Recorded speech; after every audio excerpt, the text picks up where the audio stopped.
قرآن اگر ہم اپنی زندگی میں پڑھنے میں، سمجھنے میں، عمل کرنے میں لگا دیں تو زندگی سے رسوائی ختم ہو جائے گی، زندگی سے توقعات، فضولیات، وہمات ختم ہو جائے گی۔ قرآن ہدایت اور رہنمائی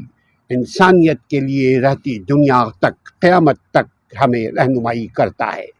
قرآن انسانوں کی زندگی کے لیے مکمل completely way of life provide کرتا ہے، ہمیں ویژن دیتا ہے کہ how to live in this life, اور اس دنیا کے بعد اس دنیا میں ہمیں اس کا کیا ملے گا۔ یہ سکھاتا ہے قرآن کہ کس طرح اپنی زندگی کو گزاریں، کس طرح اپنی ذمہ داریوں کو ادا کریں، کس طرح اپنے فرائض کو انجام دیں، کس طرح اپنے اوپر جو رسپانسبلٹیز ہے اس کو ایک ایک کر کے سمجھیں اور عمل کرنے کی کوشش کریں تاکہ زندگی روشن ہو۔ قرآن اخلاقیات بھی ہمیں سکھاتا ہے۔ کسی شخص میں اگر اخلاق نہیں اور وہ قرآن بھی پڑھتا ہے تو اللہ کے نبی صلی اللہ علیہ وسلم کے بارے میں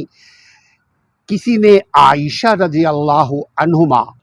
ہماری اور آپ کی مومنوں کی ماں انشاءاللہ تعالی، ان سے فرماتے ہیں، کوئی پوچھتا ہے کہ نبی کا اخلاق کیسا تھا، تو نبی کا اخلاق کیسا تھا تو امی جان فرماتی ہیں، کیا تم نے قرآن نہیں پڑھا؟ کم و بیش مفہوم یہی ہے، تم نے قرآن نہیں پڑھا۔ آپ صلی اللہ علیہ وسلم کا اخلاق، مکمل اخلاق قرآن مجید ہے۔ ہم اور آپ قرآن کو اگر سمجھ کر آہستہ آہستہ کم ضروری نہیں کہ ایک دن ہم کمپلیٹلی قرآن پڑھ لیں، ایک ایک لائن جتنی ہمیں طاقت استطاعت ہے، جتنی سمجھ بوجھ ہے، ہم اتنا ہی لائن قرآن کا پڑھیں اور اپنی زندگی کو اخلاقی اقدار، معاشرتی اقدار میں ڈھالیں۔ چونکہ اخلاق نہیں تو میری عبادت میرے منہ پہ مار دی جائے گی۔ اگر معاشرتی اقدار نہیں، معاشرے میں رہنے کا طور طریقہ سلیقہ معلوم نہیں، اور مسلم سو کالڈ مسلم ہیں، تو بھی یہ قرآن ہمارے لیے بینیفیشل نہیں، بلکہ ہو سکتا ہے کمپلیننٹ بن جائے ان دی ڈے آف ججمنٹ۔ تو انصاف، قرآن کی اخلاقی اور معاشرتی اقدار یہ ہے کہ انصاف اپنے ساتھ بھی کرو اور انصاف دنیا کے ساتھ بھی کرو۔ آپ جس رشتے میں ہیں اس رشتے کے ساتھ انصاف کرو، آپ جس عہدے پر ہو اس عہدے کے ساتھ انصاف کرو، آپ جہاں بھی ہو اپنے علم، اپنی طاقت، اپنی ڈیزگنیشن کے مطابق انصاف کرو۔ صداقت، سچائی پر قائم رہو، کبھی جھوٹ کو قریب نہ آنے دو، نہ جھوٹ بولو، اور اگر جھوٹ، اچانک انسان بشر ہے، خطا کا پتلا ہے، اگر غلطی سے کوئی بات ادھر ادھر کر کے نکل گئی جو جھوٹ کے زمرے میں آتا ہے، جو صداقت کی منافی ہے، تو رجوع کرنے کی کوشش کرو کہ اس سے پہلے کہ ہماری جھوٹ، ہماری دریغ گوئی ہمارے لیے بوال جان بن جائے۔ یہاں بھی اور وہاں بھی، اس لیے کہ ایک جھوٹ چھپانے کے لیے 100 جھوٹ ہم جھوٹ کا سہارا لیتے ہیں، لہذا ہم تمام جھوٹ سے، ہر قسم کے جھوٹ سے بچیں، اور چھوٹی موٹی باتوں میں جو جھوٹ ہم کہہ دیتے ہیں، آپ غور کیجئے، کبھی کبھی انجانے میں ہم سے جھوٹ بات نکل جاتی ہے ہماری زبان سے، اس پر گرفت کریں۔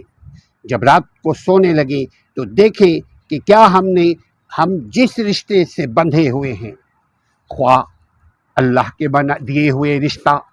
جس کو خونی رشتے کہتے ہیں، جیسے شوہر ہے، باپ ہے، بیٹا ہے، بیٹی ہے، رشتہ دار ہیں، پھر اختیاری رشتے جیسے میاں ہے، بیوی ہے، یہ سب ڈیزگنیشن ہے، یہ عہدہ ہے اللہ کی طرف سے، اور ہم نے اللہ کے فضل سے، اللہ کے حکم کے مطابق ہم نے خود بھی اختیار کیا میاں بیوی کا رشتہ نکاح کے ذریعے۔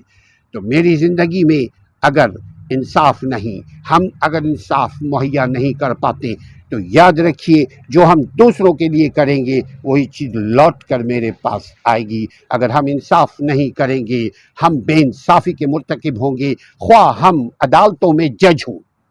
چھوٹے جج میجسٹریٹ ہوں یا chief justice of the country ہوں۔ اگر انصاف نہیں کریں گے اپنے علم کے مطابق، اپنے اوتھ کے مطابق، اپنے حلف کے مطابق، اپنے ضمیر کے مطابق، تو بے انصاف کہلائیں گے۔ اب بے انصافی رب ذوالجلال والاکرام کو پسند نہیں ہے، لہذا انصاف کبھی بھی